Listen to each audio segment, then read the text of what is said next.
Assalamualaikum warahmatullahi wabarakatuh. Yang kami hormati Profesor Dr. Ida Yulaiha, Magister Humaniora, dan Dr. Panca Dewi Purwati, Magister Pendidikan, serta teman-teman Rombel 4, mata kuliah Inovasi Pembelajaran Bahasa SD. Pada kesempatan yang luar biasa ini, izinkanlah kami dari kelompok 1 mempresentasikan hasil diskusi kami mengenai analisis kritis dan opini inovasi pembelajaran bahasa Indonesia kelas 1 sekolah dasar. Sebelumnya, izinkanlah kami memperkenalkan diri terlebih dahulu. Dari kelompok 1 ada Rizky Nurwali Septia, ada Ikan Hidayati, dan ada Aisyah Puspa Anggita. Nanti kita akan berkolaborasi dalam penyampaian analisis kritis dan opini inovasi pembelajaran bahasa Indonesia kelas 1 sekolah dasar. Selanjutnya, langsung saja kepada narasumber yang pertama, dipersilakan untuk menyampaikan presentasi materi.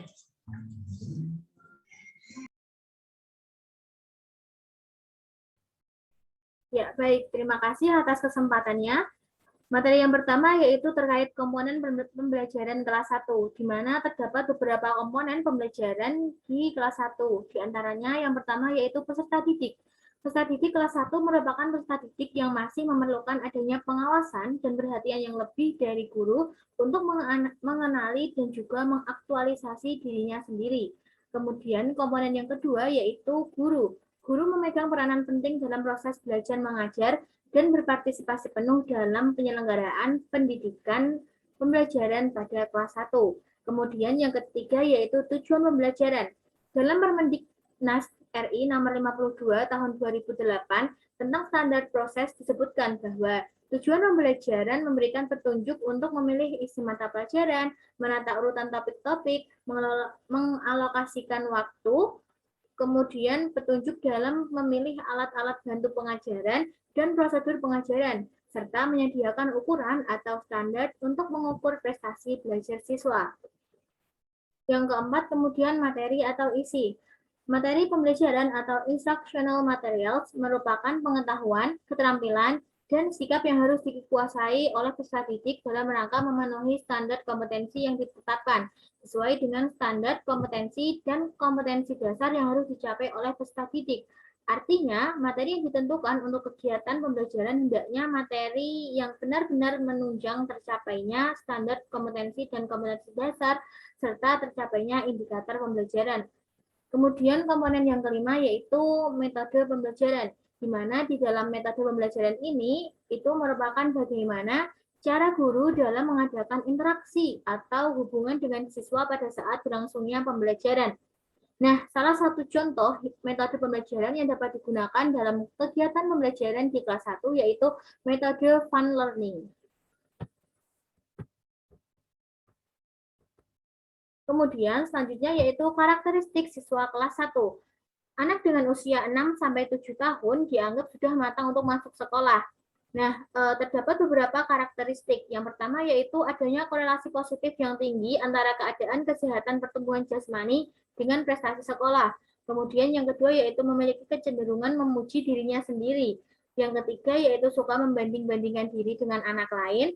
Yang keempat, menghendaki nilai yang baik tanpa mengingat apakah prestasinya memang pantas diberi nilai baik atau tidak. Kemudian yang kelima yaitu tunduk pada peraturan-peraturan permainan yang ada di dalam dunianya. Kemudian yang keenam yaitu jika tidak bisa menyelesaikan suatu soal, maka soal itu dianggap tidak penting.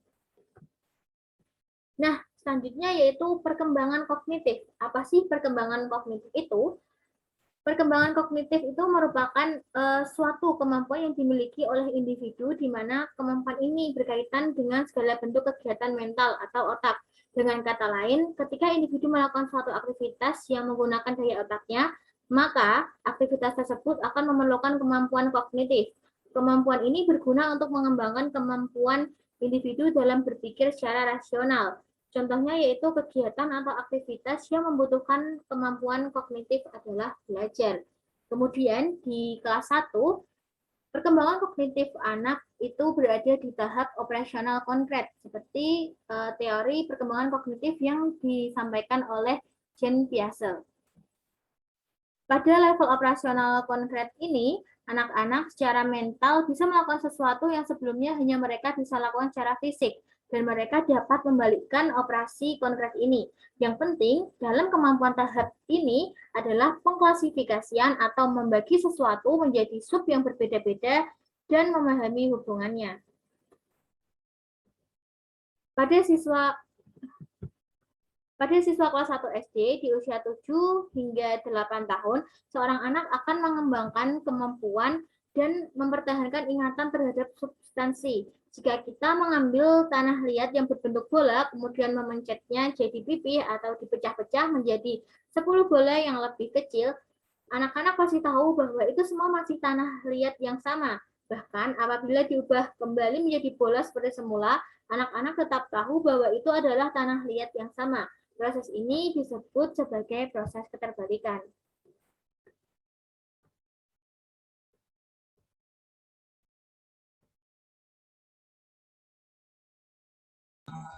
Ya, materi selanjutnya akan disampaikan narasumber yang kedua. Dipersilahkan.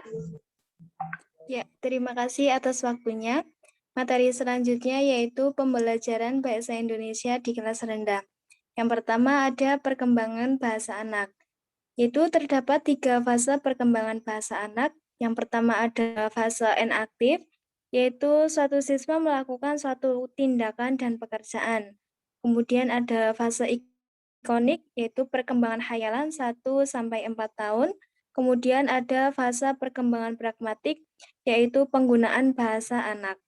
Kemudian pembelajaran membaca dan menulis permulaan. Itu membaca merupakan salah satu jenis kemampuan berbahasa yang bersifat reseptif. Karena dengan membaca, yaitu akan memperoleh informasi, ilmu pengetahuan, dan pengalaman baru. Kemudian slide. Kemudian yang ketiga yaitu ada pembelajaran sastra. Melalui karya sastra anak, itu dapat mempelajari dan memaknai dunia mereka. Kemudian karya sastra dapat membangkitkan rasa ingin tahu anak. Kemudian ada pembelajaran terpadu dalam pembelajaran bahasa. Pendekatan yang dalam pelaksanaannya memadukan aspek-aspek bahasa. Dalam pembelajaran bahasa, antara aspek keterangan tidak boleh dipisah-pisah. Kemudian keempat aspek tersebut juga harus dipadukan. Kemudian slide. Selanjutnya yaitu ada pembelajaran sastra. Yaitu penilaian dapat berbentuk tes dan non-tes. Yaitu evaluasi atau penilaian dalam pembelajaran membaca permulaan seperti ketepatan menyuarakan kalimat, kemudian ada kewajaran lafal, ada intonasi, kelancaran, kejelasan suara, dan pemahaman makna atau isi bacaan. Kemudian slide. Nah, selanjutnya yaitu ada membaca permulaan. Menurut Dalman, menjelaskan bahwa membaca merupakan proses berpikir untuk memahami isi teks yang dibaca, sehingga membaca lebih berupaya kegiatan memahami dan menginterpretasikan lambang, tanda, tulisan yang bermakna, sehingga pesan yang disampaikan penulis dapat diterima oleh pembaca. Kemudian slide.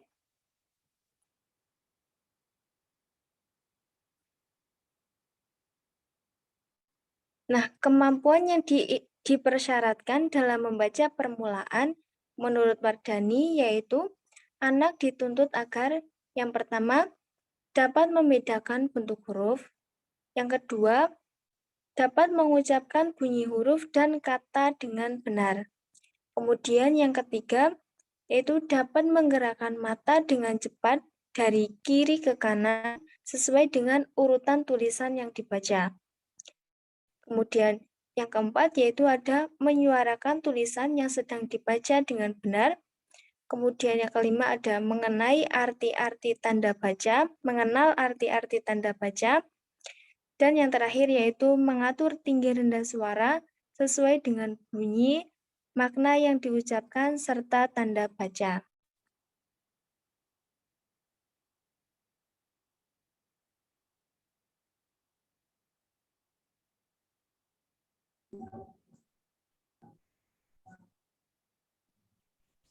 Baik, untuk materi yang selanjutnya akan coba saya sampaikan mengenai metode-metode belajar membaca permulaan siswa sekolah dasar kelas 1. Yang pertama yaitu metode abjad. Metode abjad yaitu dimulai dengan mengenalkan huruf-huruf secara alfabetis. Huruf-huruf tersebut dihafalkan dan dilafalkan sesuai dengan bunyinya menurut abjad. Kemudian metode yang kedua yaitu metode eja. Metode eja dimulai dari mengeja huruf demi huruf. Metode eja adalah belajar membaca yang dimulai dari mengeja huruf demi huruf. Pendekatan yang dipakai dalam metode eja adalah pendekatan harfian. Siswa mulai diperkenalkan dengan lambang-lambang huruf. Pembelajaran ini terdiri dari pengenalan huruf dari huruf A sampai dengan huruf Z dan pengenalan bunyi fonem. Kemudian yang ketiga yaitu metode suku kata. Metode ini diawali dengan pengenalan suku kata seperti babi, bu, bebo, caci, cu, ceco, dadidu, dedo, dan seterusnya. Kemudian suku-suku kata tersebut dirangkaikan menjadi kata-kata yang bermakna. Kemudian metode yang keempat yaitu metode kata atau dalam bahasa Inggrisnya whole word method. Metode ini diawali dengan pengenalan kata yang bermakna, fungsional, dan konstekstual. Sebaiknya dikenalkan dengan kata yang terdiri dari dua suku kata terlebih dahulu. Kemudian untuk metode yang kelima yaitu metode kalimat. Metode kalimat atau global. Dalam bahasa Inggris bisa disebut syntaxis method. Nah, metode ini adalah cara belajar membaca kalimat secara utuh. Metode global didasarkan pada pendekatan kalimat. Kemudian untuk metode SAS atau struktural analitik sintetik. Nah, dalam metode SAS ini ada langkah operasionalnya yaitu yang pertama struktural menampilkan keseluruhan, kemudian analitik yaitu melakukan proses penguraian, dan untuk sintetik melakukan penggabungan pada struktur semula. Pada proses analitik, proses yang pertama yaitu struktural, guru menampilkan gambar beserta kalimat di bawahnya. Kemudian guru bisa melepas gambar dan tinggallah kalimatnya saja, hanya kalimatnya saja yang tersedia. Kemudian siswa berlatih membaca kalimat tanpa gambar. Untuk proses yang analitik, kalimat dianalisis menjadi kata, kemudian suku kata, dan huruf. Untuk yang proses ketiga yaitu sintetik, menggabungkan kembali huruf-huruf menjadi suku kata, kemudian menjadi kata, dan kemudian menjadi kalimat. Next. Next. Nah, permasalahan belajar membaca permulaan siswa sekolah dasar kelas 1. Yang pertama yaitu adanya penghilangan kata atau huruf. Nah, pada kesempatan ini kelompok 1 sudah merumuskan beberapa masalah yang terjadi di siswa sekolah dasar kelas 1. Yang pertama, penghilangan kata atau huruf. Penghilangan kata atau huruf sering dilakukan oleh anak berkesulitan belajar membaca karena adanya kekurangan dalam mengenal huruf, bunyi bahasa atau fonik, dan bentuk kalimat. Hal ini biasanya terjadi pada pertengahan atau akhir kata atau kalimat. Penyebab lain adalah karena anak menganggap huruf atau kata yang dihilangkan tersebut tidak diperlukan. Contoh, adik membeli roti, dibaca adik beli roti. Contoh lain, Udin memakai sabuk, dibaca Udin memakai sabuk. Oke. Yang kedua, permasalahan yang kedua yaitu penyelipan kata. Penyelipan kata terjadi karena anak kurang mengenal huruf, membaca terlalu cepat, atau karena caranya melampaui kecepatan membacanya. Contoh, baju mama di lemari, dibaca baju mama ada di lemari. Kemudian penggantian kata. Masalah yang ketiga yaitu penggantian kata. Penggantian kata merupakan kesalahan yang banyak terjadi.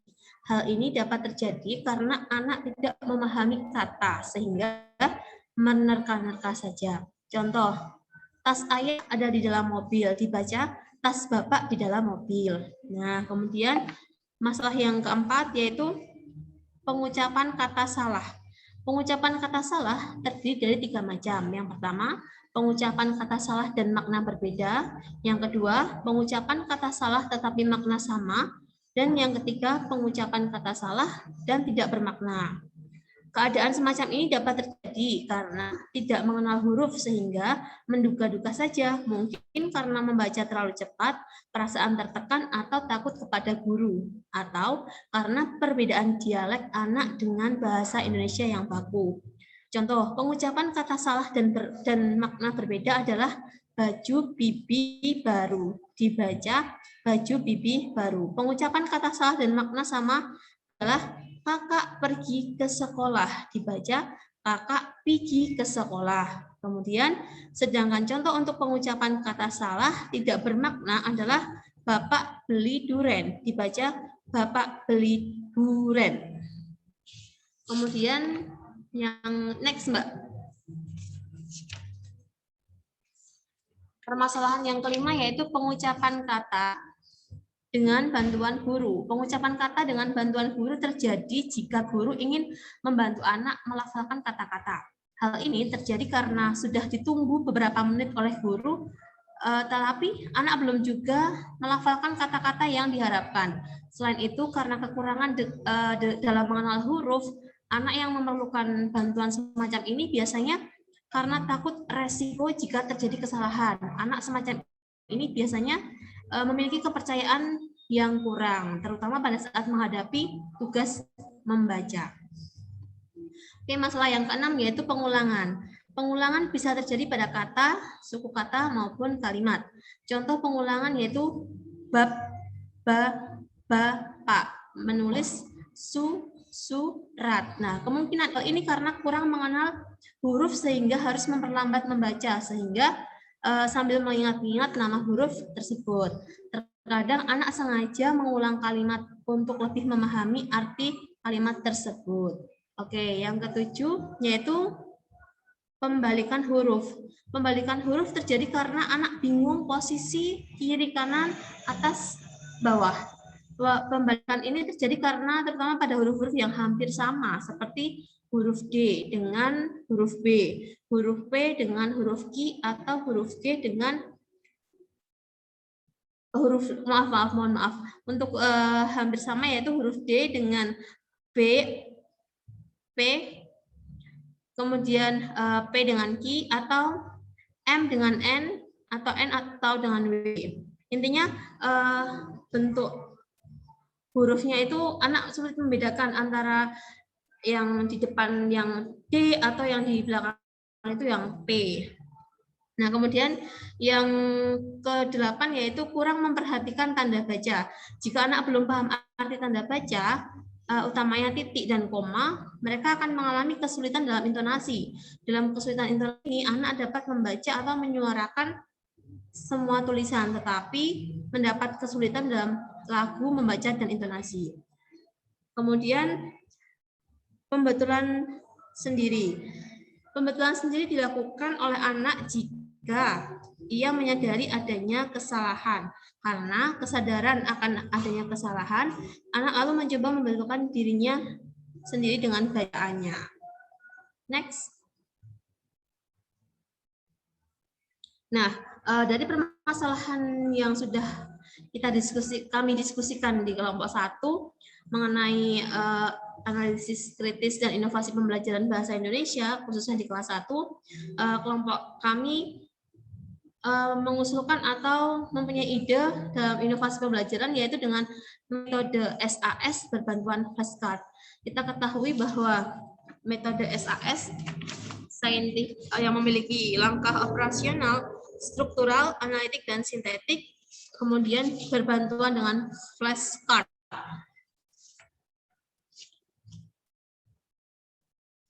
Flashcard merupakan kartu kecil berisi gambar, teks, atau tanda atau simbol yang mengingatkan atau mengarahkan siswa kepada sesuatu yang berhubungan dengan gambar.